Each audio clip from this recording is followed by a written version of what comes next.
folks, I'm Amy Wall. Before we dive into the incredible insights Todd Howard has to offer, let me share a little bit about myself. I'm passionate about finding tools and frameworks that simplify the intricate dance of building a business. Now, we all know that execution is key, right? But here's the thing, great planning within existing frameworks transforms the unfamiliar into the familiar. And when something becomes familiar, it becomes infinitely easier to execute. That's the sweet spot we all aim for. And today, Todd Howard is about to unveil a simple 5-step plan that not only simplifies, but reimagines the process of finding your unique niche and building your business around it. So here's a snippet of the conversation I recently had with Todd from Grow a Niche Business, who can turn complexity into clarity and execution into excellence. Enjoy. Hi, Todd, so good to see you.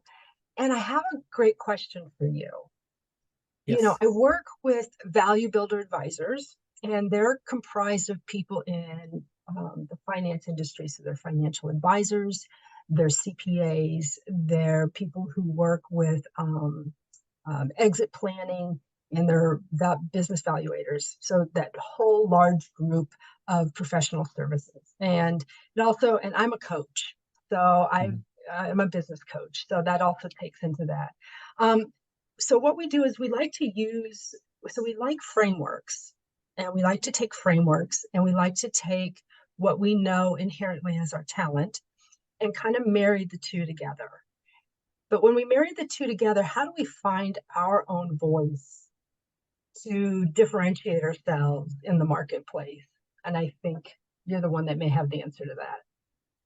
Yeah, it's a good question. So I have certifications as well, meaning I have purchased certifications that others have offered. And it is tempting to take these tools really and come to the client and say, hey, I've got this and I've got this, and let me help you. Let me use these tools. I don't think that it's a good idea though to make these tools your identity. For example, I am a Business Made Simple certified coach. I don't want to come out when I'm working with a client and say, I'm a Business Made Simple certified coach, because then I have to explain what that is, and they don't really understand how that's going to help them. Right. So I have leaned towards looking at that as a tool and sticking it in my toolbox. And I don't really talk about that with a customer at all. What I talk about with a customer is my unique approach to solving a unique problem that they may have. I'm pretty open, and it may come up that I say, I don't work with everybody. There's a lot of generalists out there. And so if you're looking for somebody that covers a lot of bases to handle whatever problem might show up, there might be other people that are a better fit for you. Mm-hmm. But what I focus on is this particular problem, and I tackle that by taking this particular approach. Now, later on, I might say, I have some tools over here that help explain how I do that, if you're curious.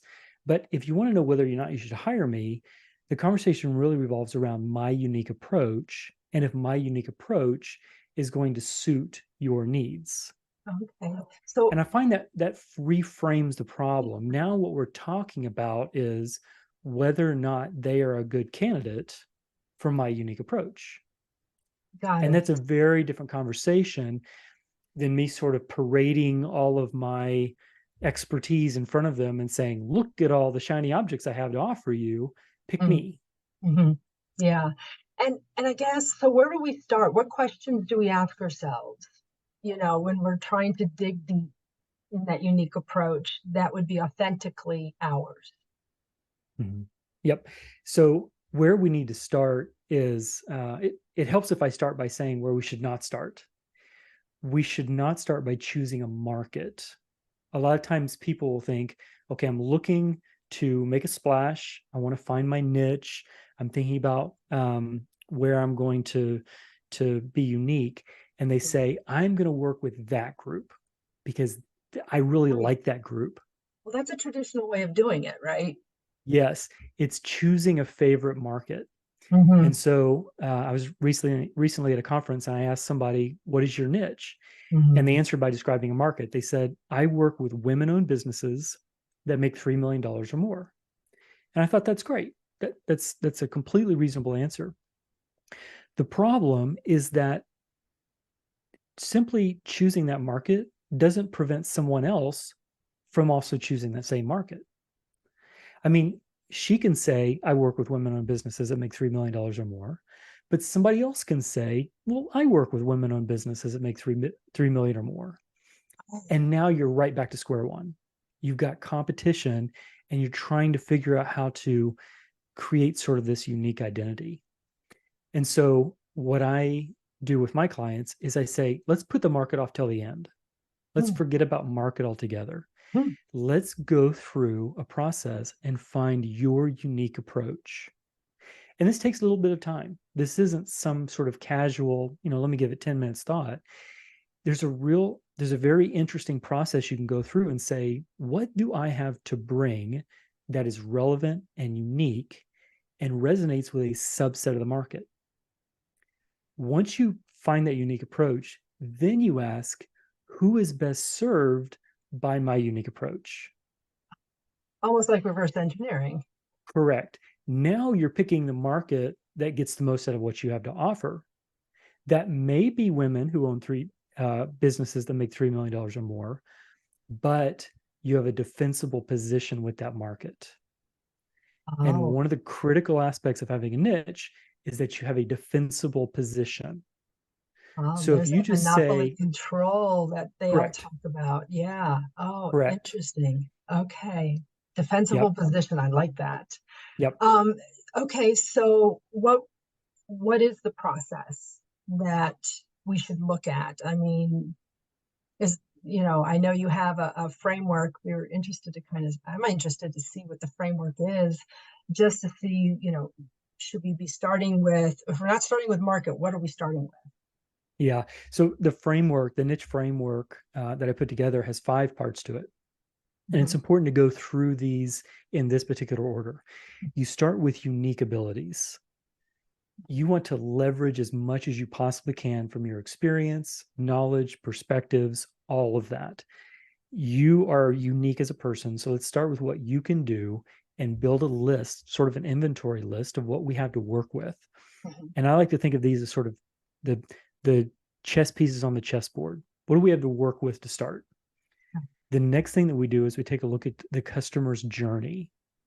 Now, everybody knows that the way that you put together a product is you solve a problem. The customer journey is a little bit more of a sophisticated view on that. It's when you step back and say, where is my customer trying to go in the big scheme of things? And where can I offer value along the way? You might say, I can offer value here. I can offer value here. I can offer value in this particular way. And you start to build a unique journey that you can take your customer on. Got And so it. now you're already looking pretty different from everyone else. Yeah. Okay. The third thing that we do is we take a look at the competition.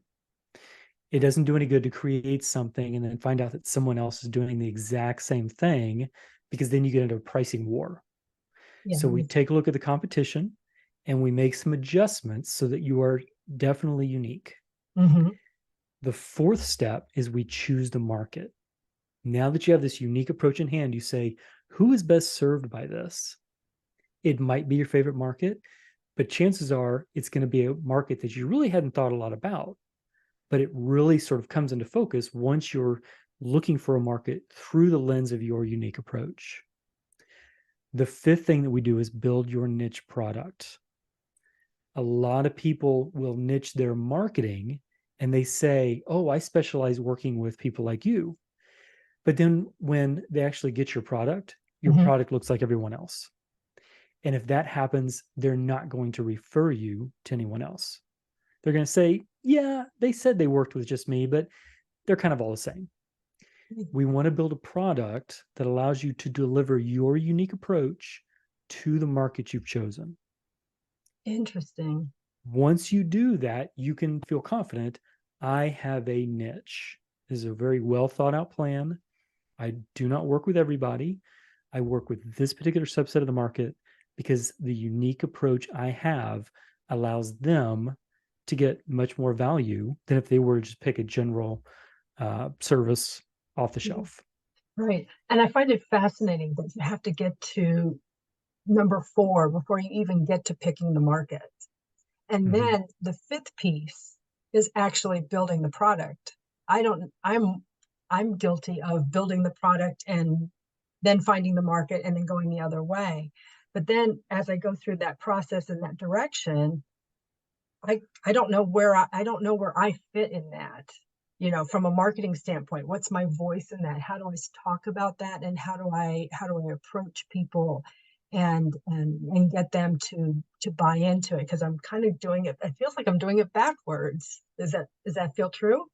Yeah, that absolutely is true. And I think the reason, by the way, everybody makes that mistake. Everybody chooses a market and then wants to build a product for that market, and they don't think a lot about their unique approach. Hmm. It's the reason we do it, I think, is because we're excited to make money.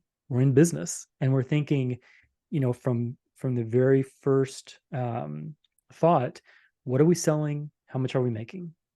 And so that sort of taints our creativity. But if we can discipline ourselves to push that off until the end and say, okay, forget about that for a minute. What can I uniquely address? What is a unique approach that I can offer someone? If you park there and get that right, then it's rather easy to find, okay, who gets the most value out of this and how should I price it? Oh, I find that fascinating because from a business strategy standpoint, even, you're that's to build it backwards will get you the revenue, but it doesn't Mm-hmm. get you the business value. And that's where financial consultants and CPAs, we all try to find deeper value and more value in businesses that we work with. But you can't get there if if you're trying to almost put a square peg in a round hole that may not quite fit. And this sounds like you're just perfectly making that round peg for that round hole, and then people get it. Do you talk to customers differently about your product when you have when you're really targeted like that?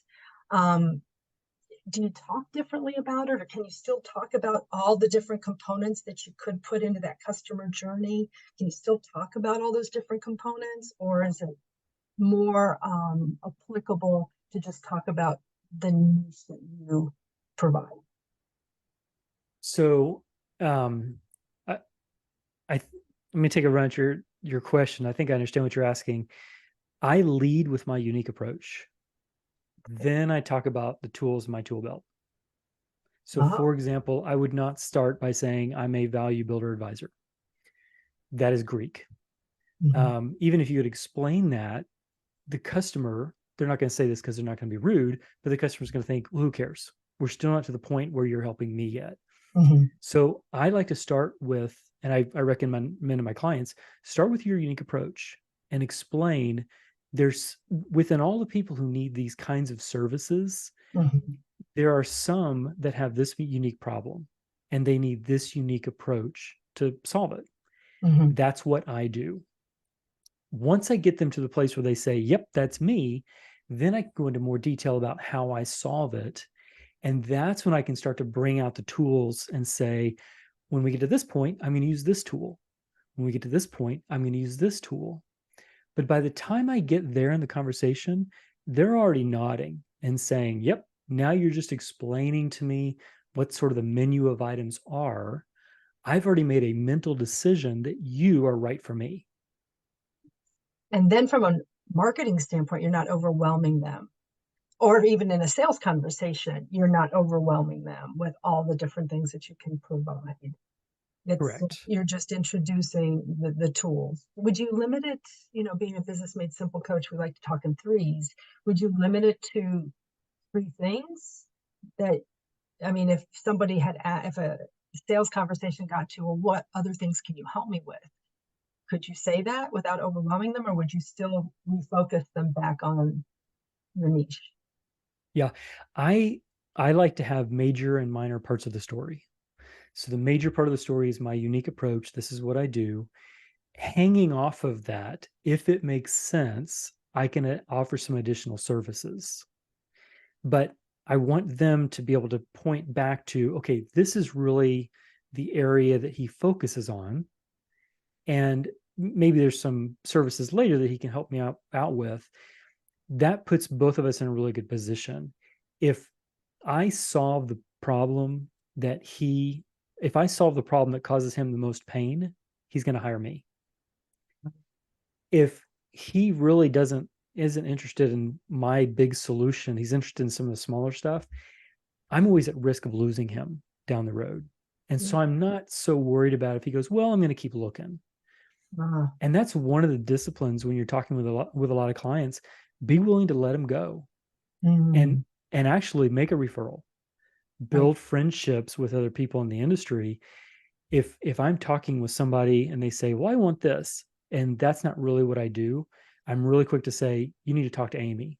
Amy does Mm, this, right. because Amy, you're going to reciprocate, Correct. right? Yeah, So absolutely. I don't just say, no, I can't help you. I say, you're a better fit for this person. Wow. Then everybody gets the clients that they want then at that point Everybody too. gets the clients that they want. I niche my business. I help people find their niche, but then I also recommend that they build a network with people who have also found their niche. And now you've got sort of almost a suite of specialists. And when you talk to somebody and you say, well, I think Amy is a better fit for you, you really show that you are a specialist in the industry. You Right. show a level of generosity, and that person probably wasn't going to work with you anyway, but now they're going to be very quick to point someone to you if they feel like they know someone that can get the most out of your services. Wow. Well, that's incredible stuff. I'm gonna have to talk with you more often about this because this Yeah, is really interesting, and I'm gonna have to do a whole paradigm shift, I think, about what I've learned, but just kind of tweak it a little bit to kind of get to where we need to go so we all can be successful. God, Todd, thanks so much. you Appreciate bet. all You that. bet. Glad it helped. So you hit everything. That was Okay. amazing. I Okay. mean, from all the value builder stuff I've been into, you hit everything that they needed. And we did it in 10 minutes. I was watching the clock out Really? of my one. Yep. So we Wow. I thought started we went about over 10 minutes. 117 and it's about 137. So 17, 27, but yeah, about That'd 10 be minutes. 20 minutes. Yeah. 10 minutes or 20? It's 20. But Okay. but I can I might be able to break this into a couple of things. Right. And Okay. do you think 20 minutes? I don't think 20 minutes with this message in an email, of course, Mhm. would be too much. It, you would know best with your audience, what kind of Hmm. videos they normally get. I am open to taking another run at it and doing more of a condensed version if you'd like. That way you Okay. have a couple of different options. Yeah. Um, I find that most people's, uh, when people hear a niche is not a market, it's a unique approach. That by itself makes people go, oh, okay, that I need some time with that. So we could do another short recording if you want, Hmm. and just Sure. kind of focus on a couple of those points. Yeah. Um, The ones that stood out to me was when, again, everybody has so many different things that they can offer clients, right? mhm, And we get lost in all the things that we can offer. And when you said it, on the customer journey, it's I can offer this component, that component. People mhm, are really stuck on how to deliver those 8 drivers within their work as a CPA. Do I do all 8 drivers? mhm, Do I offer a coaching program where I offer all 8 drivers? Kind of like small business flight school. Do I mhm, do it in that kind of a vein? mhm, How do I do that? Or do I just specifically talk about the drivers that really relate to me? Like for a CPA, they're mhm, really more in cash flow and financial performance. Those are probably the only 2 drivers that they're really concerned about that they could really speak to. mhm. And they don't want to offer all the drivers. So to talk about that customer journey and where you may fit and how that fits in to describing what you can do for that niche, I think is amazing. I think that helps a lot of them who like to Mhm. talk about all the things that they can offer. Mhm. And that is every value builder advisor I've ever spoken to going, God, you need story brand. God, you need story brand. Yeah. And now you need Yeah. Todd. So, I think, and what I'm just going to offer them are samples with the Marketing Made Simple framework that they Mhm. can start to kind of put put this into motion and execute on this a little bit. So where you offered the tool, I want to offer how it works with Value Builder and give them a framework, or not a framework, but samples that they can actually execute and work from and Yeah. speak to Yeah. them. So okay, we can try it. We can do an edited version. The first question would probably be um, the same question. Okay. Okay, I'll just start with the same question. The But number one. yeah, Yep. the number one, Okay. we'll just basically do that one.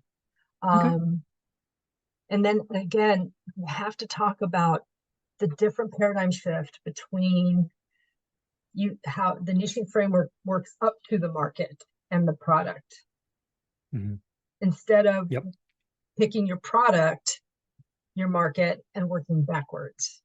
Mhm. And a lot of people don't have their customer journey figured out either. So I don't know if you want to address that a little bit.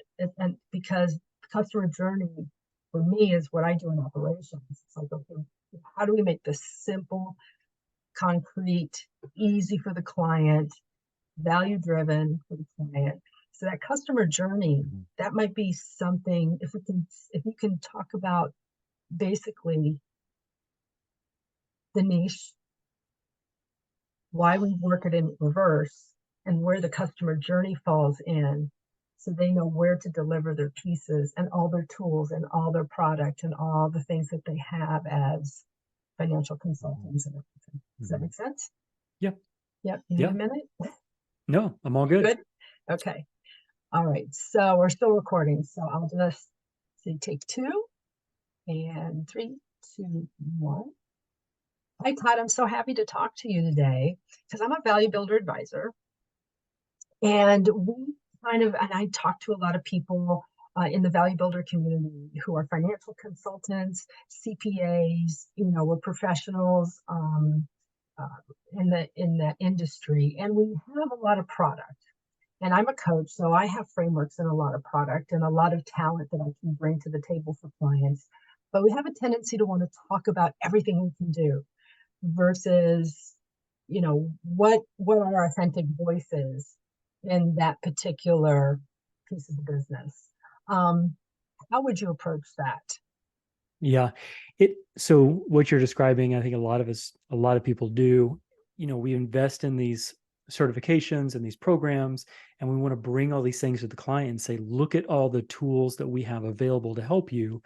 And we're hoping that that impresses the client and they'll go, oh, wow, you have all these resources. You must be the best choice. I don't think that's how customers think, though. I think customers are asking the question, yeah, but what can you do for me? Mhm. How are you going to use all this stuff in a way that really meets my personal needs? And so I would recommend to come back and answer your question, I would recommend that you not talk about all those tools when you're Mm, talking to a client.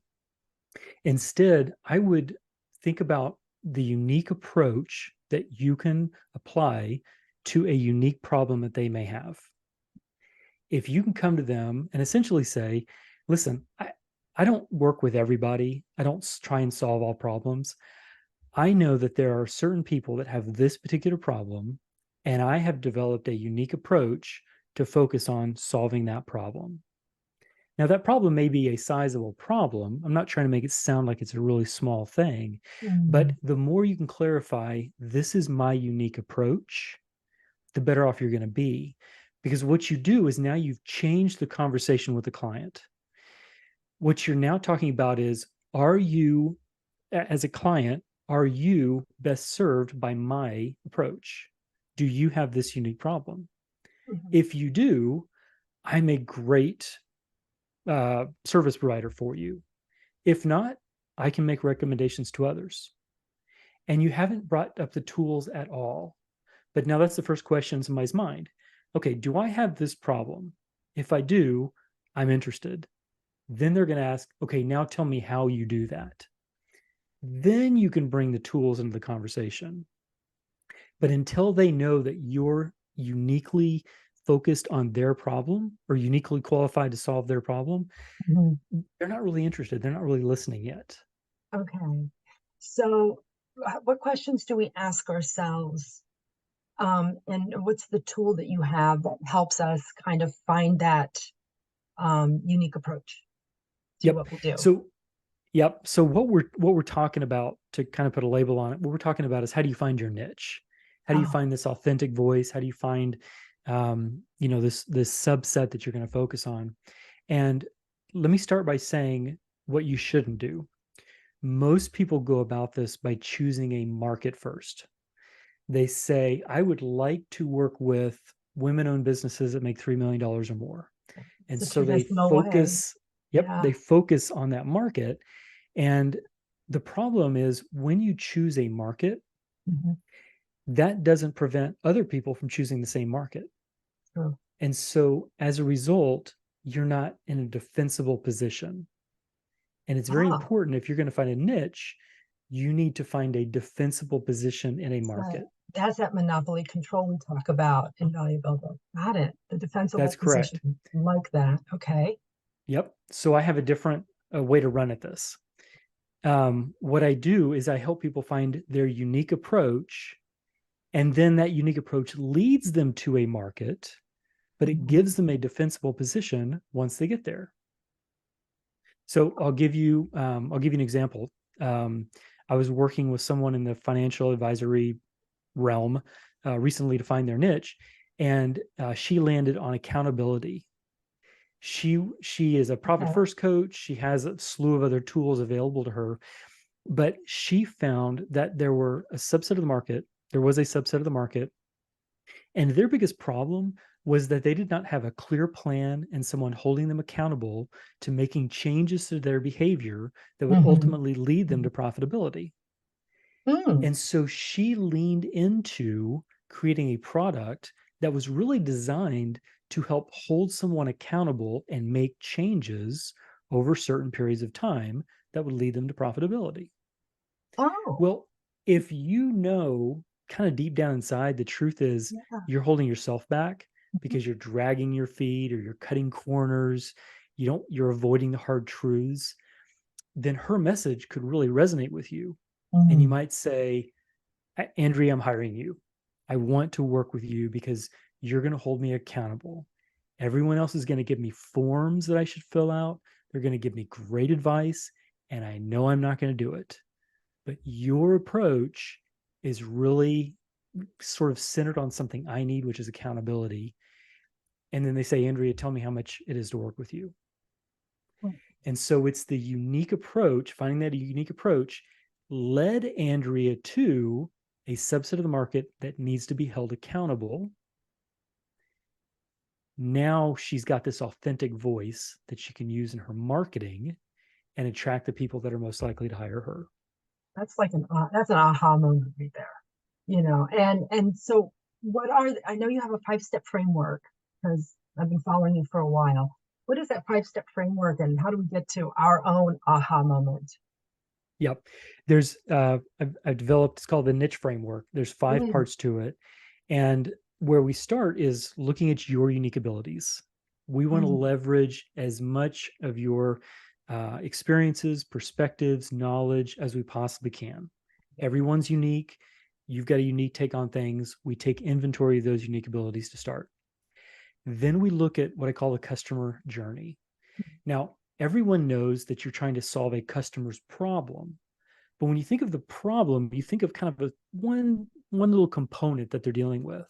Mhm. I like to back up and look at the customer's journey, where they're trying to go in the big scheme of things, because it allows me to say, you can help them here, you can help them here, you can help them in this way, and now we can create a very unique journey that we accompany the client on to help them meet their needs.